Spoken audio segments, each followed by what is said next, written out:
You can now get a 30-day trial to experience The Athletic for free. Visit the link in the description below to try it now.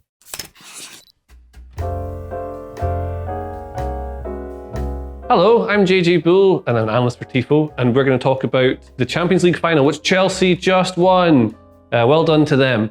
And we're going to actually look kind of at how Manchester City managed to lose that game in that kind of weird way. But this is Tifo IRL, our brand new channel where we do Tifo, but in real life. And it would be lovely if you could subscribe. We're trying to grow the channel, and that would really help us a lot. And give it a like, leave a comment, tell me where I'm wrong.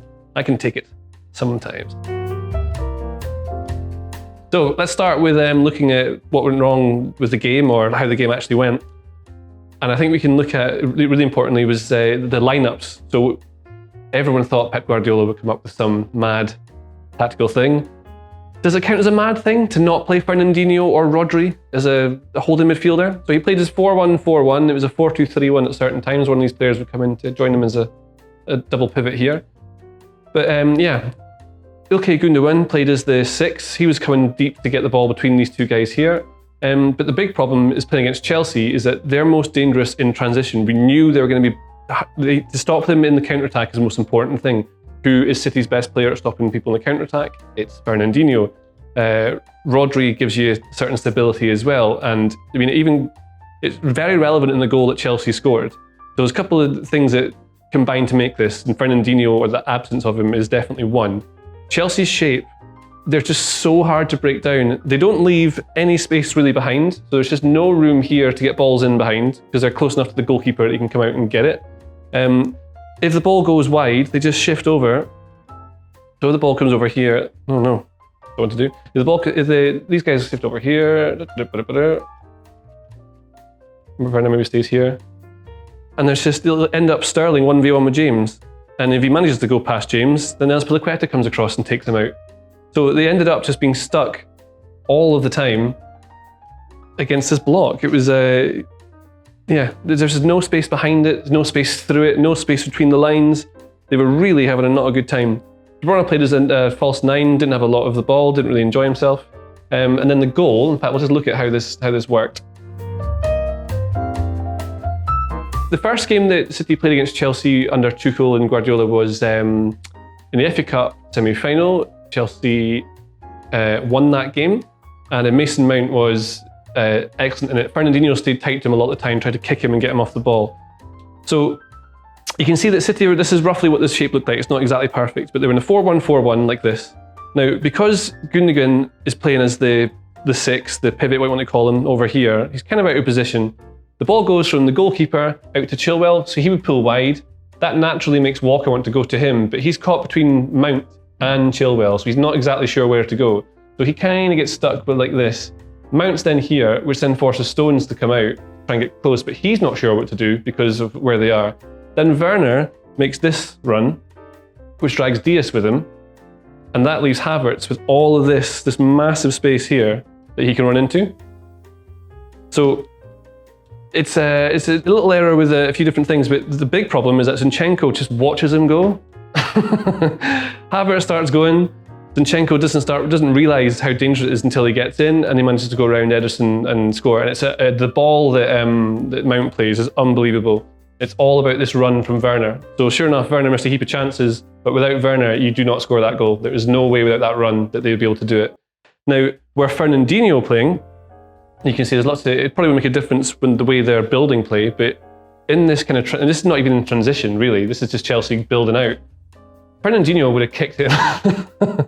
He would have been there because Gundogan's over here, and he should have probably been over here because where the ball goes. I mean, you can't blame him too much because Chelsea start from the back, Gundogan's over here, the ball goes over this side, he has to come across. Not quick enough, Mount goes into the space. If you had someone like Rodri, Fernandinho in this area here, he'd probably have read that and be tight to Mount. Gundogan should basically have been wherever Mount was. Well, that's one error, and probably something that Fernandinho might have been able to get away with. Zinchenko's error with Havertz is you feel really bad for Zinchenko because it's an easy mistake to not bother tracking this one guy, but as soon, I mean, he has to be goal side of him from the start of this move. He can't leave the space here. You might not expect Diaz to go, and it's a knock-on effect. It's the dominoes. You know, Walker coming out here because there's an overload because Mount's floated into the space as one, not protected by Gundogan. Stones then comes across because he has to, but he gets caught a little bit in two minds. Werner's excellent run takes Diaz with him. That then opens the space, like we said, for Mount to play that lovely ball which set up the goal, which won in the game. Then City have to try and get back into the game. And I think they could have played for 100 hours and wouldn't have got close to it, because Chelsea were so dangerous at breaking, but this shape, like we talked about at the very start, there's just no way, there's no way past it. And they kept having to go wide with it, so Zinchenko would come around here, but it's always Sterling James 1v1, can't get past him. Azpilicueta would cut them out. Mahrez couldn't get anything out of Chilwell. Walker was having to stay a little bit deeper. The defenders aren't really involved, to be honest, but nothing, they just couldn't do anything. None of the substitutes they'd be able to put on made a difference.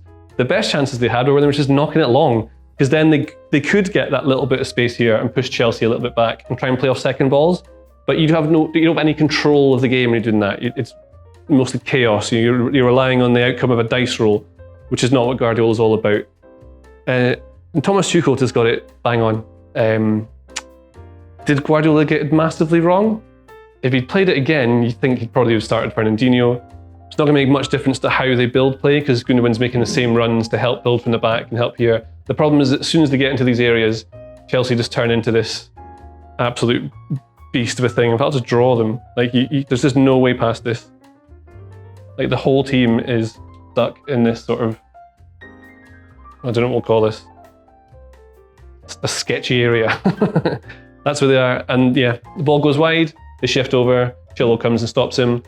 They go backwards. It takes so long to get to the other side because it's quite wide, you see. And Chelsea, Man City started with the two wingers as wide as they could to try and stretch this.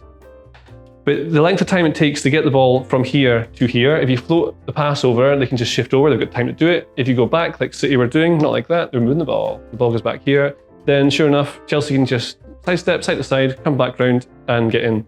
So, yeah. Was it a big mistake to leave Fernandinho? Maybe. Rodri maybe could have started.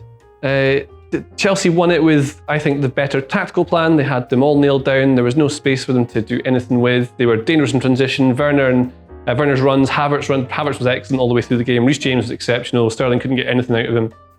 They just deserved to win. And yeah, that's kind of how the Champions League final went. The Athletic is where the Manchester United reporters revealed the truth behind the club's Jadon Sancho transfer fiasco, where the Tottenham reporters brought you news of Gareth Bale's return before anyone else, where the Chelsea reporters told us 3 days before his sacking that Frank Lampard was on the verge of losing his job. And you can try it now for free for 30 days. See the link in the description.